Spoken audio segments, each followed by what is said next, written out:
guys, this is Gosha, Cosmic Agency, and I have a very short video to share with you something that has been in my folder of accumulated material for a long time, and it's about the museum that the Taygetan Pleiadians have had, not sure how the situation is right now, on board, and that is the collections of different artifacts from around the world, around the world, literally, including Earth. And for the new people, I just want to explain in a few sentences that you might be surprised, because you might be imagining that the ET people are so technological, are so advanced and futuristic that they wouldn't really pay much attention to the artifacts of the past. And that's actually wrong. They do value the art very much. They do value stuff from the past, what we would call retro things. I remember that the Hashmalim, which is a Taygetan Special Forces unit, were reconstructing the old Second World War plane one time. It was like their hobby on the side, because they were very much interested in that. It makes them happy to see the art from the past. They cherish it very much. Handmade, original stuff, especially. So yes, it is an important video in the sense that it gives you an insight into their personality and their interaction and their approach towards the past, towards art, towards what's created by hand. Because even though being so technologically oriented, they are very much into craft, into handmade, into original, into art. They haven't lost the connection with that part of life, and that's very important for us as well. This is a lesson for us, that you can be advancing toward a technological future, but it shouldn't erase the artistic element out of our life. It shouldn't erase that creativity. And I think that's what this has to teach us here. So enjoy the video. I wasn't present, or Robert, in this conversation. This is actually done by the ex-contactees. This is the information that I translated from Spanish. It was around 2021, I'm not sure, because it's not my conversation, but somewhere around that time. And we have Anneka mostly here, and then Anonym, ex-queen of Taygeta, and Yaski also gives her comment. It's short, it doesn't end anywhere specifically, but I think you're gonna enjoy it. See you in the next video!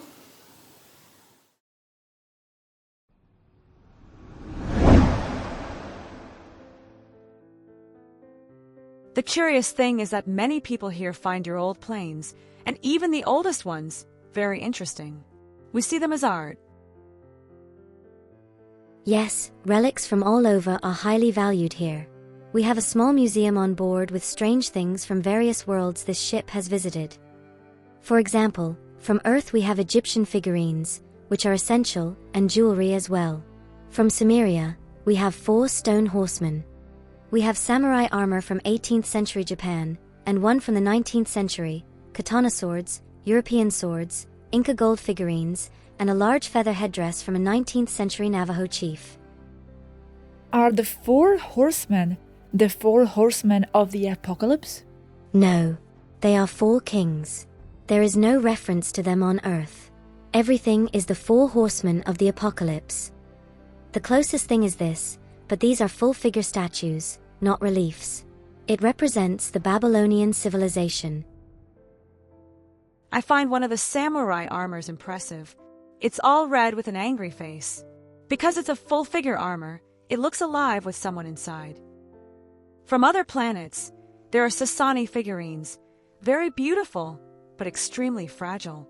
They're made of metal, steels and alloys, not found on Earth. Polymorphous. And we have an Irma armor. That's one of my favorite pieces. It looks like it's for the body of a gigantic cat. It's all steel-colored with red parts, and a tremendous sword about 1.5 meters long, incredibly heavy. They're very extravagant in that civilization. And it has figures of tigers and lions carved on the chest.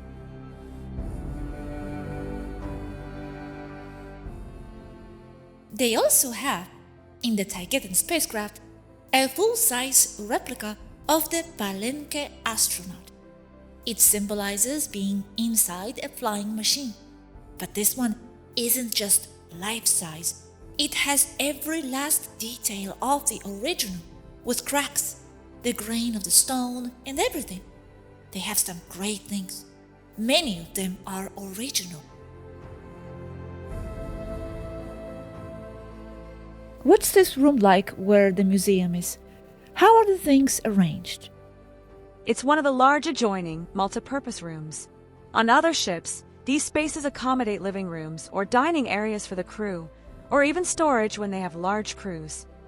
Remember, these ships are designed for a crew of 1,800, not 30 like us.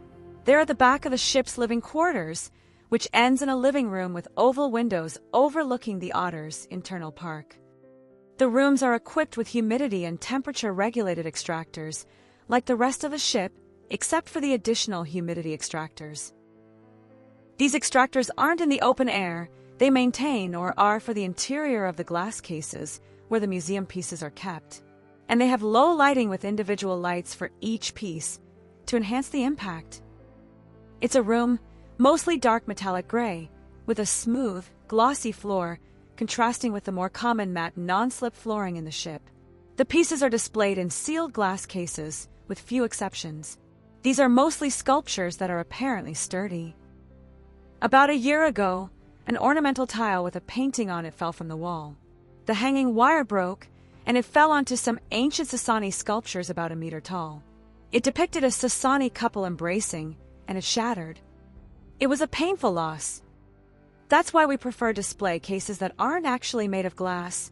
I don't have a better term for it. It's a material like transparent aluminum. It was a unique piece.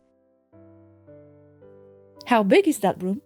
There are 4 interconnected rooms, each approximately 10 meters by 6 meters. And how are the paintings hung? Nailed to the wall? On the walls, at every meter of height in many of the rooms, there's a rail separating each metal module that makes up the wall. A hook can be attached to this rail, and that's where things are hung.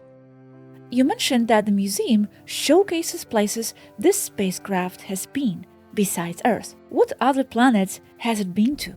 Not everywhere, but many. Among the items in the museum, besides terrestrial objects, which are the most prominent because this is where it has spent the most time, there are Syndrial artifacts, ornamental vessels, art, sculpture, clothing from Alpha Centauri, ancient paintings and technological artifacts from past ages of Antaria, embroidered fabrics and sculptures made entirely of embroidered fabric, highly elaborate, such as 3-dimensional mandalas from Patoya of Arcturian, D-Slentiplex, Corundian, and also Devonian manufacture, jewelry and tunics on mannequins, all Andromedan, Draco armor, clothing and jewelry, ancient Irma combat armor, Irma, Engen, and Draco ceremonial weaponry, in addition to human weaponry. Ceremonial plates and vessels in pure wrought gold with battle engravings of ancient Irma manufacture. A collection of Sasani figurines. Ancient devices for controlling ships of Zeta manufacture, Gardner Greys. A very large collection of ancient and modern Earth art. Wow, how interesting. I was surprised you had things on the Draco. Yes, mostly weaponry and a few other things.